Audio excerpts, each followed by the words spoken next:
Moi ce matin je retiens que les photographies étaient plutôt un commentaire du présent, une difficulté d'ailleurs de se projeter vers le monde qui vient et à définir ce que sera cette beauté. Il y a pas mal d'amertume finalement dans bon nombre de photos.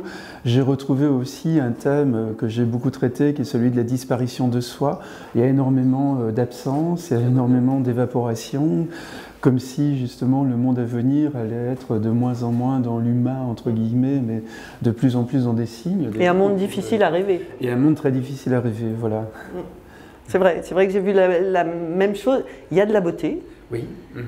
Mais le futur a l'air moins présent. C'est presque un manifeste punk, je trouvais, No Future, qui est réinterprété, alors avec moins de violence, en tout cas une violence beaucoup plus sourde, et qui elle aussi est évanescente. Enfin, il y a beaucoup de choses qui sont dans le flou. Une de nos photos primées était futur flou.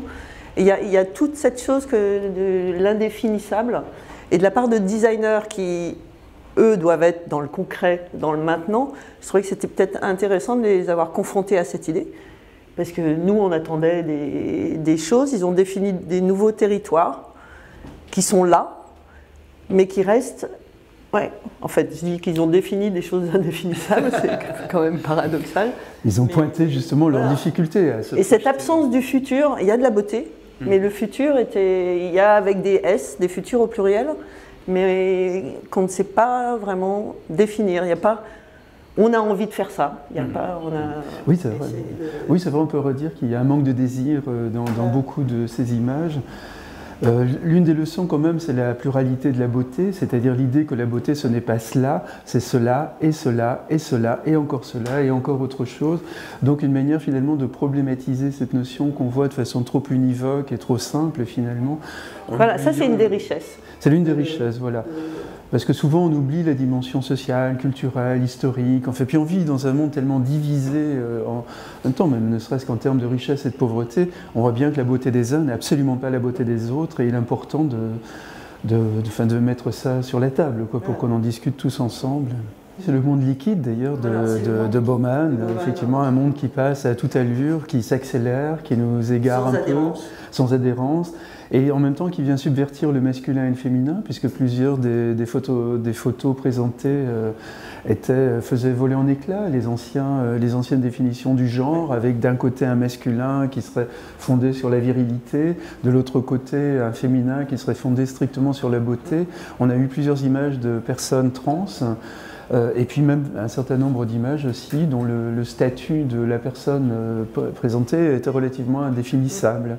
Et je pense que ça, à mon avis, c'est quand même une bonne projection dans le futur, dans la mesure où on voit bien aujourd'hui que la mouvance trans prend une importance de plus en plus considérable, et ça renvoie aussi à l'idée d'un corps matière première, d'un corps qu'on bricole dans tous les sens, qu'on peut augmenter éventuellement dans la mouvance des transhumanistes ou autres, mais en même temps un refus du binarisme. C'était trop simple, un monde fondé sur le masculin et le féminin. Aujourd'hui, il y a une quête de pluralité. Oui, je trouve qu'on la ressent, pardon Anne-Marie, je trouve qu'on la ressent aussi dans cette idée de corps beaucoup plus organique, finalement, que dans le transhumanisme qu'on a pu observer il y a quelques années, et que là, le flou est... J'ai le droit d'être ça un jour, et plus dans ce mouvement, dans le flux que vous disiez sur Bauman, et qu'il y a quelque chose de plus, d'un retour à l'organique et moins d'outils. Finalement, il n'y avait pas beaucoup de choses qui avaient attrait à cette augmentation par la machine, par exemple. Oui, moi aussi ça m'a énormément étonné. En tous les cas, c'est plutôt un corps nomade, d'une identité nomade, effectivement, d'une identité qui est toujours dans le flux, qui est toujours dans l'air du temps, plutôt que d'être enraciné dans le monde. Et je crois que c'est d'ailleurs l'une des grandes tensions du monde d'aujourd'hui. Il y a une bonne partie des populations qui est ouverte avec une infinie curiosité sur le monde qui vient, et puis une autre qui revendique des origines, une religion, une communauté, etc. Enfin, et qui a une forme d'expression politique extrêmement redoutable en Amérique latine, aux États-Unis. D'autant plus redoutable qu'on peut pas la définir et l'ancrer, mettre des étiquettes. Il y a ce refus des étiquettes qui permet de... Mais c'est une forme de résistance. On peut dire aussi que c'est une forme de résistance justement à cette liquidité du monde.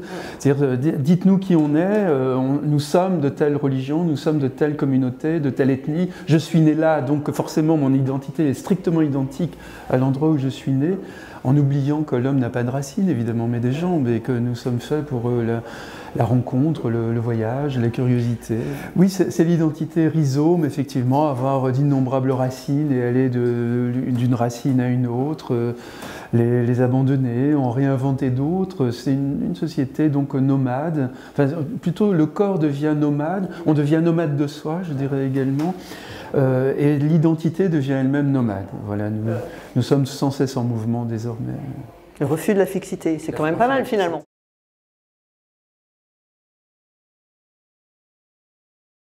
Et à débattre en toute amitié, et sans ressentiment, sans haine, sans mépris. On a fait de l'inverse du Twitter clash. Oui, c'est ça. Et puis de l'esprit du temps d'aujourd'hui, où on est volontiers dans la haine, dans le mépris, dans le rejet. Et on ne va pas dire ah ben non, je déteste ça, sous prétexte qu'on le déteste. C'est qu'est-ce que ça veut dire d'abord. Et il y avait plein de gens dont le métier c'était ça. Aussi, qu'est-ce que ça raconte. Oui. Et on parlait tout à l'heure un petit peu de narration. Oui. Et moi j'aimais bien aussi, on a peut-être surinterprété parfois, oui. Mais je trouvais que ça disait une envie de partager une histoire. Oui, absolument. Je partage mon histoire hybridée, couplée avec celle que je vois, et je la partage avec vous aussi. J'aimais bien ça. Peut-être parce qu'on n'a plus que des histoires à partager dans le monde d'aujourd'hui, qui nous divisent tellement.